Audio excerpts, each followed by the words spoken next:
제가 신학교 1학년 때 있었던 일입니다. 좀 황당한 일을 겪었습니다. 저희 학교는 공부를 많이 시키기로 유명하거든요. 그래서 별명이 고등학교였습니다. 고등학교 공부를 많이 시키잖아요. 그래서 저희 거의 1학년 때는 3시간만 잤던 것 같아요. 그리고 수업하고 또 기도하고 또 과제가 너무 많다 보니까 정말 그렇게 공부를 많이 시키는 학교였습니다. 한 과목에서 이제 레포트를 내줬어요, 교수님이. 그래서 그 레포트는 뭐냐면 이제 소논문을 쓰는 건데 2인 1조로 이렇게 학생을 묶어서 각자 소논문을 주고받아서 평가하는 이제 그런 수업이 있었습니다. 그 과제가 있었죠. 그래서 저는 이제 제 파트너가 누구였냐면 이제 미국에서 오래 살다 오신 어떤 형님이셨어요. 근데 그분은 일찍 미국으로 이민 가서 이 겉모습은 한국인인데 이제 속은 이제 미국인이랑 다름없었죠. 그래서 어쨌든 이제 서로 논문을 주고받아서 이제 평가를 하기 시작했습니다. 이제 저도 열심히 형님 거를 평가하고 또 그 형님도 제 거를 이렇게 평가를 했어요. 그날이 아마 이제 금요일, 이제 화요일부터 금요일까지 제가 수업을 하고 이제 집으로 올라오는 그 광역 버스에서였었던 것 같습니다. 형님이 이제 문자를 보냈어요. 그래서 논문 평가를 해야 되는데 이제 제 거 논문 평가를 해야 되는데 제 세례 날짜를 이렇게 묻는 거예요. 그래서 좀 특이하다. 미국 방식인가 보네. 이렇게 아메리카 스타일인가 보지. 이렇게 막 평가하는데 세례 날짜를 다 물어보니까 그래서 제가 1995년 4월 9일 이렇게 해서 이제 문자를 보냈죠. 그러니까 5분 있다가 전화가 왔어요. 제가 이제 되게 피곤한 몸으로 조금 이렇게 눈을 붙이고 있었는데 전화가 왔죠. 그리고 이 수화기 너머로 아주 상기된 정말 들떠있는 목소리로 축하합니다, 축하합니다. 막 정말 제가 자다가 깜짝 깼어요. 막 축하한다고 저한테 막 너무 기뻐서 축하한다고 막 형님이 난리가 났어요. 영문도 모르고 도대체 무슨 축하할 일이 있냐고 물어봤더니 아니 생각해봐라, 예수님 믿고 영원한 지옥에서 영원한 생명으로 이렇게 다시 태어난 게 이게 축하받을 일 아니면 뭐냐. 저는 사실 깜짝 놀랐어요. 한 번도 제가 세례받았다고 축하받아 본 적이 없거든요. 이렇게 정말 너무 기뻐서 축하받아 본 경험이 없어요. 여러분, 우리가 아이가 태어나면 아시겠지만 그 탄생의 기쁨 때문에 온 가족이 다 축하하잖아요, 그죠? 심지어 일면일식이 없는 사람도 누가 태어났다 그러면 기쁜 마음으로 이렇게 축하를 해줘요. 그런데 세례는 그런 탄생과 다르죠. 속량으로 얻은 영원한 생명으로의 탄생에 대한 증거가 세례이기 때문에 정말 이거는 축하받아 마땅한 일이 되더라고요. 제가 그때 이 버스에서 이제 축하받았는데요, 너무 좀 당황이 됐어요. 그런데 집에 가는 내내 너무 행복했고 또 2가지를 깨달으면서 집으로 갔습니다. 첫 번째는 뭐냐면 이게 축하받을 일이 많네. 그렇잖아요, 그죠? 제가 지금 말씀드린 것처럼 세례가 그 의미를 우리가 아는데 영원한 생명으로서의 태어남, 이것에 대한 증거가 세례인데 이거 축하받을 일이 맞구나, 이런 생각이 있었고, 또 한 가지는 아마 저랑 비슷할 거예요. 여기 세례 받았다고 해서 이렇게 축하받으신 분 계세요? 없어요. 저도 그 전까지는 이 형님이 저한테 세례 받았다고 해서 축하해 주기 전까지는 누구 하나도 저한테 세례 날짜를 물어본 사람이 없었어요. 그리고 이렇게 간혹 얘기하다가 제가 이때 세례 받았습니다 하면 그렇구나 그랬지, 이거를 축하다운 축하를 받아본 적이 난생 처음이었어요. 이렇구나, 정말로 축하해야 될 날에 우리가 깜빡 잊고 있었구나, 우리가 너무 이 세례의 의미를 잘 모르고 그냥 지나치고 있었구나, 이 2가지 사실을 깨달았어요. 축하해줘야 되는구나, 그리고 우리가 너무 이 세례의 의미를 잘 모르고 있구나. 정말 천국잔치예요. 그런데 이 천국잔치, 우리는 이 1년에 천국잔치가 두 번 있습니다. 전반기에 한 번, 후반기에 한 번. 그래 너무 연례 행사되지 않았나, 그런 생각이 좀 들었고, 그리고 제가 헌법을 공부하면서 찾아보니까, 그래서 헌법책에는 이 성례를 오래전에 광고를 하고 전교인이 함께 기도로 준비해라 라고 이렇게 적혀 있더라고요. 그래서 그 뜻을 알았어요. 세례가 그냥 그 대상자들만을 위한 행사가 아니라 전교인의 행사구나. 전교인이 함께 이 성례를 준비하고 기도해서 모두 다가 천국 잔치가 되게 하는 거. 그래서 이 영원한 생명으로서의 이 탄생을 다 함께 누리는 거. 이게 천국 잔치가 이 성례식이구나, 세례식이구나, 그거를 깨달은 적이 있습니다. 다음 주에 이 천국 잔치가 저희 교회에서 열립니다. 맞죠? 네, 여러분 다음 주에 빠지지 마시고 다 이 천국 잔치에 오세요. 여러분 다 초대합니다. 여러분 모두 이 천국 잔치에 오셔서 이 대상자들만이 아니라 이 세례가 어떤 의미가 있냐면, 왜 전 교인의 축제냐면, 이 세례 예식을 통해서 이 대상자는 물론이거니와 함께 전 교인이 이 세례라는 예식을 통해서 이제 내가 구원받은 그 초심으로 돌아갈 수 있어요.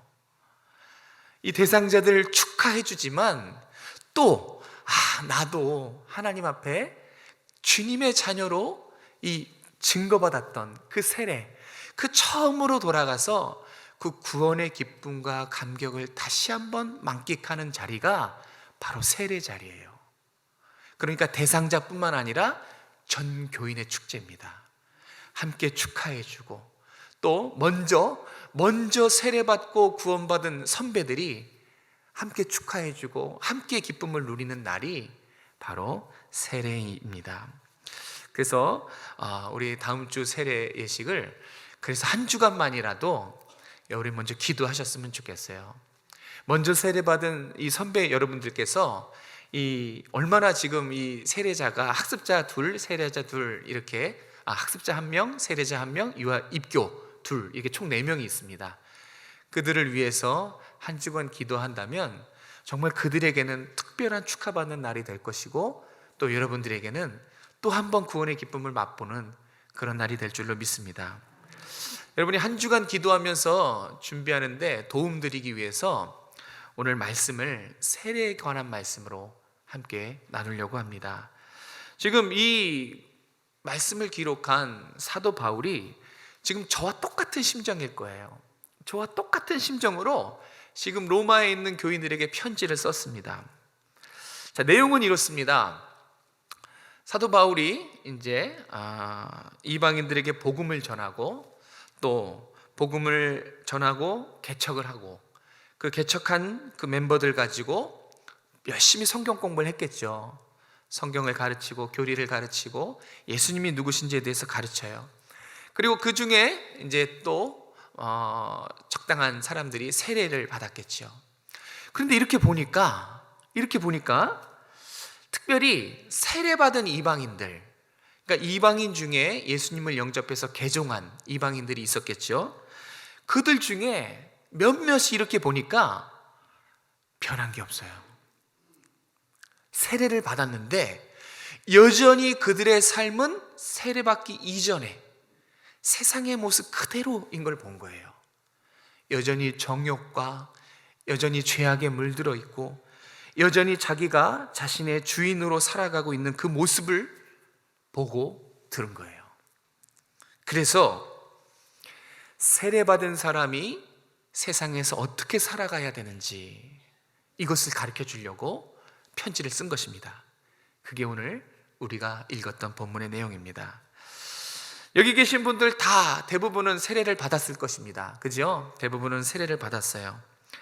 그리고 어떻게 그 세례 받았었던 그 서약을 기억하면서 그 서약을 잘 지키면서 이렇게 하루하루 신앙생활하고 계시는지 모르겠습니다.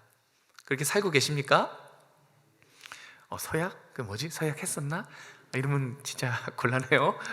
그리고 그 내용이 어쩌면 지금 기억이 하나도 안 날 거예요. 그죠? 질문을 몇 개 할게요. 4개 했나? 5개 했나? 이러면 곤란해요. 네. 오늘 한번 여러분이 그 세례받았던 그 따끈따끈한 신앙의 초심, 나 이제 예수님의 자녀입니다 라고 모든 사람 앞에 인정받았던 그 초심으로 돌아가서 그때 내가 하나님과 사람 앞에 네 라고 대답했던 그 내용들을 오늘 이 자리에서 잠깐 같이 살펴보려고 합니다. 그래서 이 세례의 의미를 알고 한 주간 흩어져서 기도하셨다가 다음 주 천국잔치에 다 같이 모여서 은혜를 받았으면 좋겠어요. 자, 세례의 의미 2가지입니다. 오늘 우리가 함께 나눌 2가지 의미는, 자, 첫 번째는 뭐냐면, 세례는요, 죄에 대해서 나는 죽었습니다. 죄에 대해서 나는 죽었습니다. 이 고백의 표시가 세례예요. 나는 이제 죽었어요. 나의 옛사람, 죄인인 최연용은 죽었습니다. 이 고백에 대한 증거로 받는 게 세례예요. 우리 11절 말씀을 통해서 한번 살펴보겠습니다. 11절 말씀입니다. 시작. 이와 같이 너희도 너희 자신을 죄에 대하여는 죽은 자요 그리스도 예수 안에서 하나님께 대하여는 살아있는 자로 여길지어다. 아멘. 자, 지금 바울이 세례를 받았지만 개종한 이방인들 중에서 나는 죄에 대해서 죽었습니다, 이런 의미의 세례를 받았지만 여전히 세상의 모습으로 살아가고 있는 그들에게 이제 세례가 무엇인지 가르쳐줘요. 그 첫 번째, 세례는 죄에 대해서 죽었다는 표시다. 이 말씀을 지금 11절에서 하고 있는 거예요. 우리가 살펴보지 못했지만 몇 절 올라가면 6절에도 똑같은 말씀이 있어요. 우리의 옛사람이 예수와 함께 십자가에 못 박혔다. 이게 지금 동일한 말씀입니다. 주님께서 십자가 위에서 죽으셨을 때 나도 그때 그리스도와 함께 죽었다. 이게 세례에 담겨 있는 아주 중요한 의미입니다. 예수님이 십자가에 죽으셨을 때 옛사람의 내가 그때 거기서 죽었음을 믿습니다 라고 믿고 고백하는 사람에게 이 세례를 주는 거예요. 그래서 이거를 세례받을 때 제일 먼저 물어봐요. 당신 정말 죽었습니까? 이 고백을 세례받을 때 제일 먼저 서약하게 합니다. 그래서 여러분들이 세례받을 때 앞에 나오셨겠죠? 모든 성도들 앞에서 자신의 신앙 고백을 서약하고 맹세하셨을 거예요. 그 첫 질문이 바로 이거예요. 한번 질문을 열어주시겠습니까? 네, 여러분 보시고 제가 읽어볼게요. 그대는 하나님 앞에서 죄인인 줄 알며 당연히 진노받을 만하나 하나님의 크신 자비하심으로 구원받은 것 외에 소망이 없는 자인 줄 믿습니까? 기억나시죠? 이제 기억나시는 것 같아. 이 질문을 모든 사람 앞에서 받으셨고 또 모든 사람 앞에서 네 라고 고백하셨어요. 기억나시죠? 이거는 우리의 실체를 묻는 질문이에요. 내가 정말 죄인이라고가 아니라 저는 죄인입니다. 저는 하나님의 진노를 피할 수 없는 영원한 형벌을 향해 나아가고 있는 죄인입니다. 그런데 이 죄인을 하나님의 크신 자비하심으로 예수 그리스도의 보혈로 저를 구원하셨습니다. 이게 지금 첫 번째 질문이었어요. 우리의 실체 똑같잖아요. 나는 죄에 대해서 죽었습니다. 예수님이 십자가에 못 박히셨을 때 나도 그때 그리스도와 함께 죽었습니다. 우리가 선서할 때 첫 번째 질문이 바로 이거를 묻는 것입니다. 그래서 시간을 거슬러서 옛날에 초대교회 때는요, 이 죽었다라는 이 의미를 이 세례 가운데 확실하게 드러내려고 세례자를 물속에 침수시켰다가 얹었어요. 이 죽었다는 의미, 죽었다는 의미를 침수로 확실하게 드러냈지요. 세례받은 여러분들, 저와 여러분은 죄에 대해서는 죽은 자예요. 믿으시기 바랍니다. 십자가의 보혈로 죄와 사망의 권세에서 해방되고 죄의 지배와 죄의 주장에서 더는 우리는 관계없는 사람이에요. 더는 죄가 우리를 주장하지 못해요. 완전히 그리스도의 보혈로 죄에서 해방된 존재가 바로 저와 여러분이에요. 이것이 세례의 의미였어요. 어떻게 우리 자신을 한번 돌아봅시다. 이렇게 정말 나는 죄에 대해서 죽었습니다, 그것을 고백합니다, 이렇게 세례를 받았으나 우리의 삶은 어떤가요?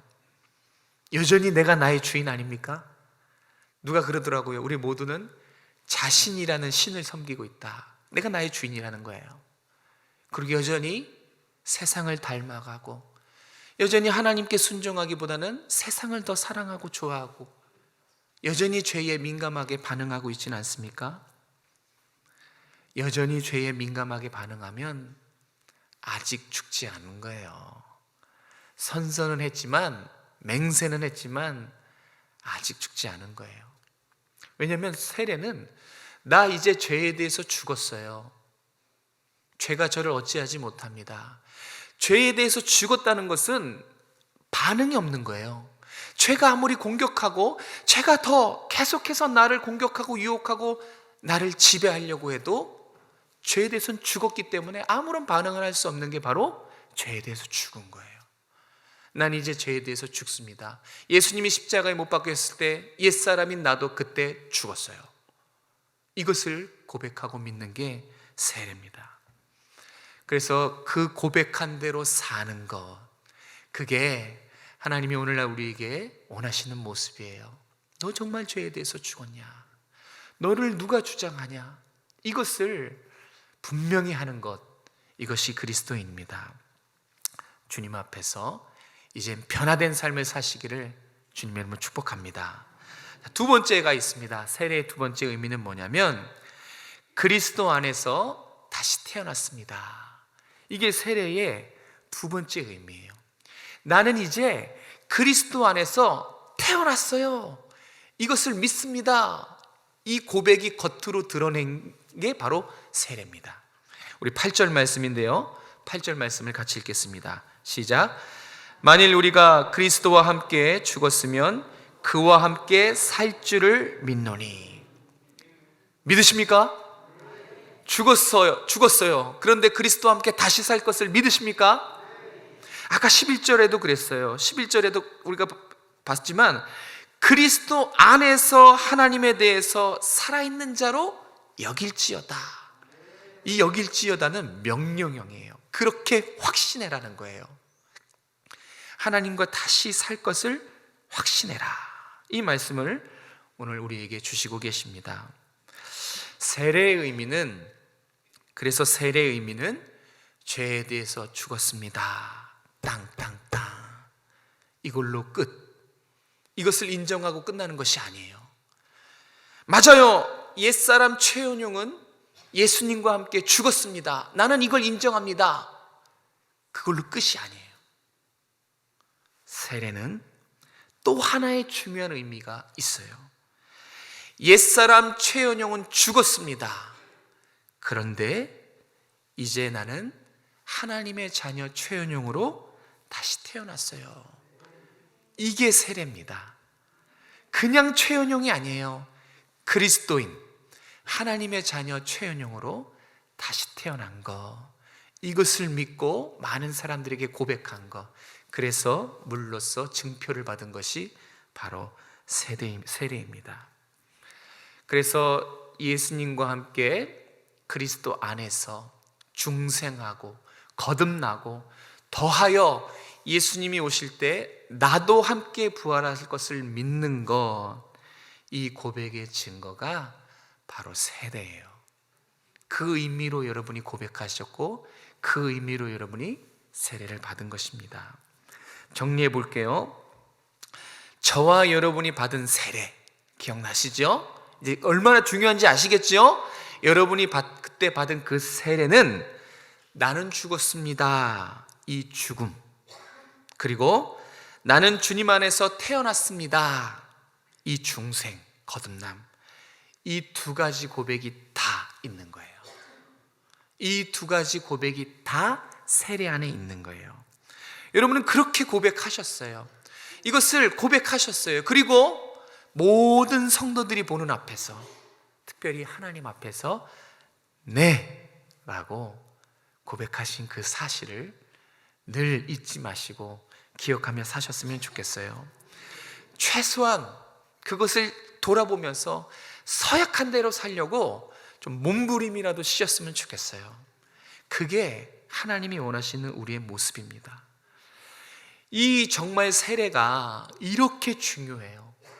이 세례가 얼마나 중요한지, 이 고백이 너무 중요하니까 초대교회 때는 이 세례 받을 때 준비가 아주 철저했습니다.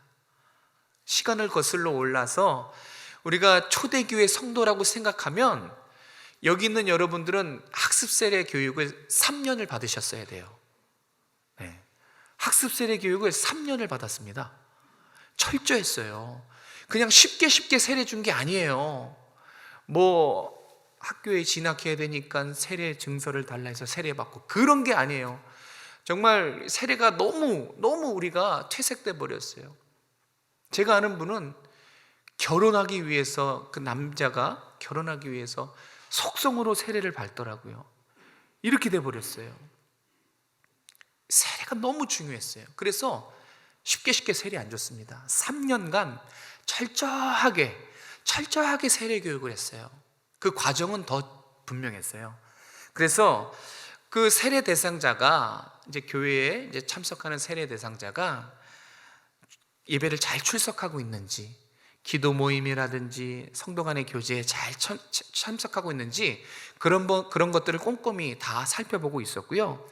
또 사도신경, 주기도문, 여러분 사도신경, 주기도문 그 의미를 알고 하고 계십니까?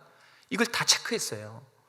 의미를 알고 암송하고 있는지, 이런 것들을 꼼꼼히 체크하고, 자, 이제 세례 받는 그 전날이에요. 세례 받는 그 전날 전 교인이 다 모입니다.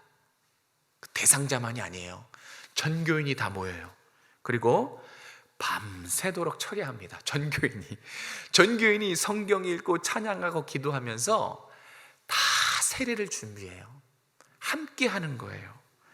그래서 신앙에 대한 문답, 이런 것들을 문답을 검증받고 그 고백이 진실한 고백임이 확인이 되면, 이제 그 다음 날이 어떤 날이냐면 부활절이에요. 예수님이 부활하신 그 부활절 날 아침 일찍 전 교인이 세례하러 냇가로 갑니다. 초대교회 때는 냇물에서 세례를 줬어요. 그리고 교회가 만약에 시냇가에서 좀 멀면 좀 뒤에서 이렇게 목욕탕 시설도 만들었어요. 오늘날에도 침례교회는 이 세례 받을 때 뒤에서 이렇게 쥐 열려요. 그리고 이 밑에 이제 목욕탕 시설 만들어 놓거든요. 그래서 지금도 침례교회는 이렇게 침수하는 형식으로 해요. 그 침수하는 형식이 조금 더 의미가 깊어요. 어쨌든 이렇게 그리스도의 부활을 기념하는 부활절 날 나도 태어났습니다 라는 그 의미를 가지고 전교인이 철야를 하고 시냇가로 갑니다. 그리고 전교인이 다 시냇가에 들어가요. 사진 한번 보여주시겠어요? 네, 저와 같은 형식으로 이 세례 대상자와 그 대상자 주의를 이제 전교인이 다 이렇게 같이 참여하는 거예요. 기도도 같이 했지요. 검증도 받았죠. 신앙 고백에 대한 확실함도 있죠. 다 함께 부활절 날, 주님의 부활을 탄생하는 날, 한 영혼이 영원한 죽음에서 영원한 영생으로 태어난 것을 축하하기 위해서 다 같이 저렇게 모여서 세례 예식을 거행합니다. 그 내용이 정말 중요해요. 이걸 말씀드리려고 하는 거예요. 저 집례자가 세례자에게 3가지를 물어봅니다. 잘 들으세요. 3가지, 정말 중요해서 3가지를 꼭 물어봐요. 그리고 저 대상자는 모든 사람들 앞에서 고백을 해요. 3가지 고백을 합니다. 그 3가지 고백을 받아내죠. 묻습니다. 저 상태에서 이제 묻는 거예요. 그대는 전능하사 천지를 만드신 하나님을 믿습니까? 그러면 믿습니다. 고백하면 물에 잠깁니다. 죽는 걸 의미해요. 그리고 다시 일으키겠죠. 올라오면 두 번째 질문을 해요. 그대는 예수님이 하나님이시건 것과 성령으로 잉태되어서 동정녀 마리에게 나시고 죽으시고 부활하시고 보좌 우편에서 이 세상 다시 오실 것을 믿습니까? 그러면 믿습니다. 그러면 다시 잠깁니다. 또 죽는 거예요. 그리고 다시 올라오지요. 자, 이제 감이 오셨을 텐데 세 번째는 뭘 물어볼까요? 응? 세 번째는 네? 우리가 예배 드리기 전에 아까 사도신경을 고백했죠? 그죠? 사도신경에 보면 성부 하나님에 대한 고백이 있고 성자 예수님에 대한 고백이 있고 마지막에 누구의 고백이 있어요? 성령 하나님. 그래서 묻는 거예요. 그대는 성령을 믿으며 거룩한 공교회와 또 죄사함과 그리고 다시 살아남과 영생을 믿습니까? 믿습니다. 그러면 마지막으로 잠겼다가 다시 올라와요. 네, 이 부활의 아침에 세례자에게 신앙 고백으로 사도신경을 고백받아요. 이 고백에서 사도신경이 나온 거예요. 성부 하나님에 대한 고백, 성자 예수님에 대한 고백, 성령 하나님에 대한 고백을 세 가지를 철저하게 고백받아요.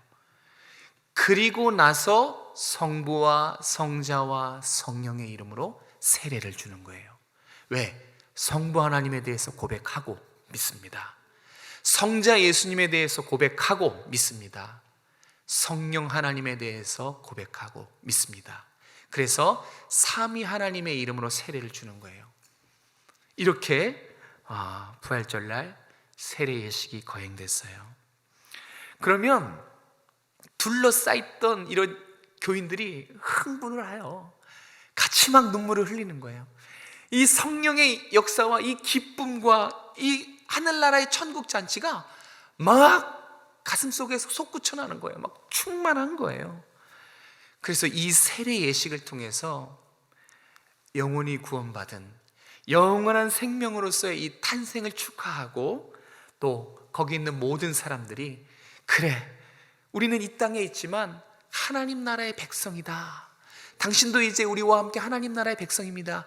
이 하나님 나라의 한 권속을 누리는 거예요. 그래서 세례 예식은 전 교인의 잔치입니다. 세례 대상자만이 아니라 세례받은 모든 사람들이 맞아! 우리가 이 땅에 있지만 저 천국을 향해서 하나님의 자녀인 자녀됨을 누리는 우리 하나님의 자녀였지. 이거를 누리는 날이 세례식이에요. 우리 1년에 2번 있어요. 전반기에 한 번, 후반기에 한 번. 이 세례를 그래서 특별하게 불렀어요. 눈에 보이는 말씀이라 그랬어요. 이 세례를 눈에 보이는 말씀. 왜냐하면 여러분 성경에 이 글이잖아요. 성경에 다 글이잖아요. 그런데 입체적인 눈에 보이는 말씀 딱 2개 있어요. 그게 뭐냐면 성찬과 세례, 즉 성례입니다. 왜냐하면 이 말씀을 그대로 행동으로 재현하거든요.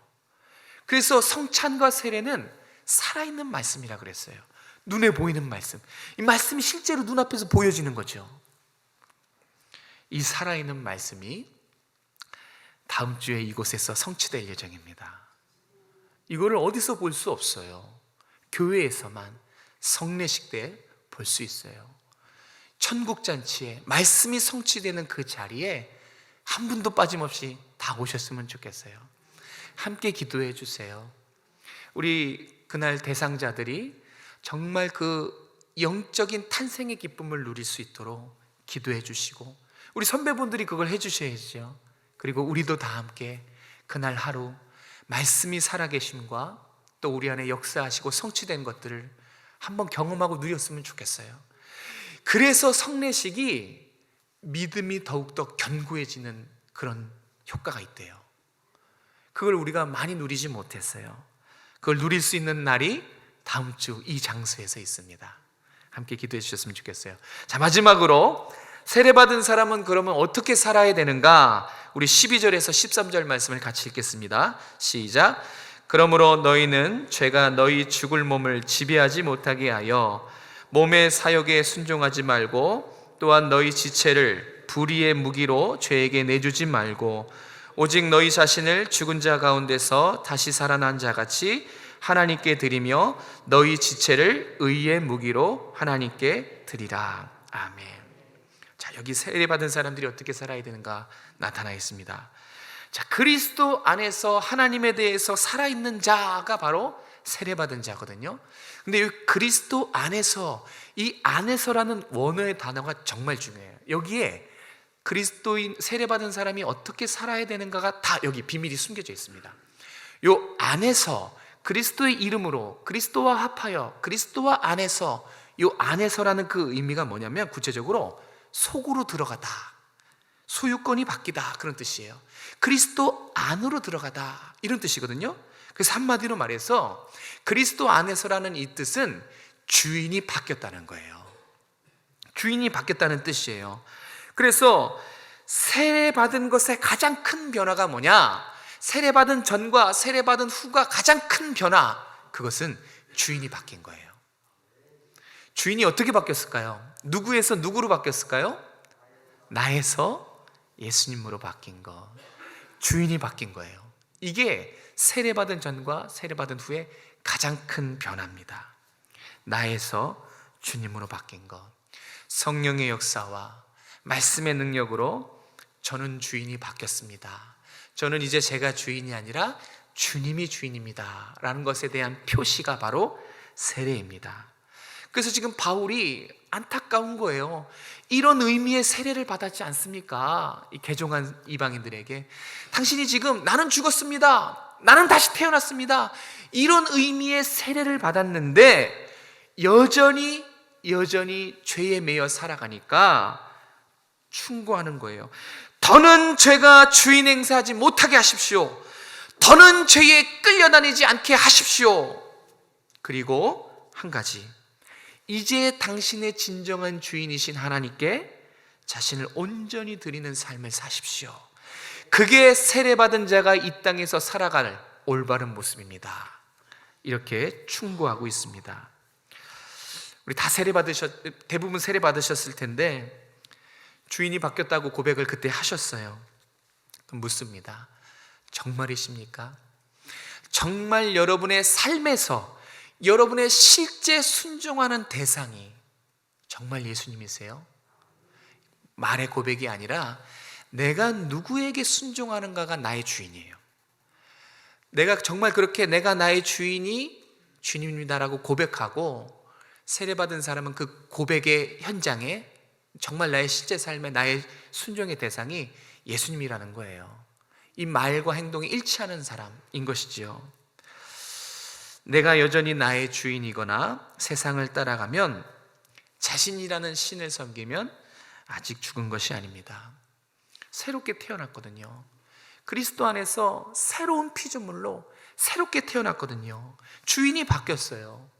그런데 어떻게 생각과 행동 양식이 같을 수 있겠냐고요. 구원이라는 것은요, 온전히 새롭게 변화되는 거였어요. 죄의 종에서 하나님의 자녀로 신분과 상태가 완전히 새롭게 되는 거예요. 그렇기 때문에 바뀔 수밖에 없는 것이죠. 말씀을 정리합니다. 우리 여기 계신 분들이 다 세례받았을 때 하늘에서는 천국 잔치가 열렸을 거예요. 그렇죠? 천하보다 귀한 영혼이 주님 품으로 돌아왔으니 우리 주님이 얼마나 기뻐하셨겠습니까? 그게 바로 세례입니다. 이제 우리의 한 주간을 주님께 드렸으면 좋겠어요. 고난주간이기도 하잖아요. 그래서 초심으로 돌아가서 오늘 말씀을 듣고 세례의 의미를 다시 한번 생각해보고, 우리 다시 다음 주에 여기 모일 때는 정말 성령 충만해서 그 초심을 가지고 모였으면 좋겠어요. 그래서 세례 대상자들도 함께 마음껏 축복해주고 다시 태어난 것에 대한 축하 같이 해주고, 또 우리 모두도 하나님의 자녀라 하나님을 누리는 그런 정말 천국잔치가 다음 이곳에서 열리기를 소망해 봅니다. 함께 기도로 준비해 주시길 주님으로 축복합니다. 기도하겠습니다. 주님 감사합니다. 오늘도 우리에게 귀한 말씀 주셔서 감사합니다. 이제 죄의 아래에 있지 않고 은혜 아래에 있는 우리 모든 성도들에게 축복하여 주시고, 이제 서약한 그 초심을 다시 한번 우리가 생각해보고 힘들더라도 몸부림치며 이제 나는 주인이 바뀌었습니다, 이제 나의 옛사람은 죽었고 나는 그리스도인으로 다시 태어났습니다, 이 고백을 주님 앞에서 살아가는, 서약한 대로 살아가는 우리 모든 성도들 될 수 있도록 지켜보아여 주시옵소서. 우리의 자녀들과 우리의 가정과 사업장과 일터 위에 십자가의 은혜와 사랑을 더하여 주시고, 날마다 이 땅에서 하나님을 기쁘시게 하는 우리 모든 성도들, 우리 모든 자녀들, 사업장, 일터, 가정이 될 수 있도록 함께하여 주시옵소서. 거룩하신 예수님의 이름으로 감사하며 기도드렸습니다. 아멘.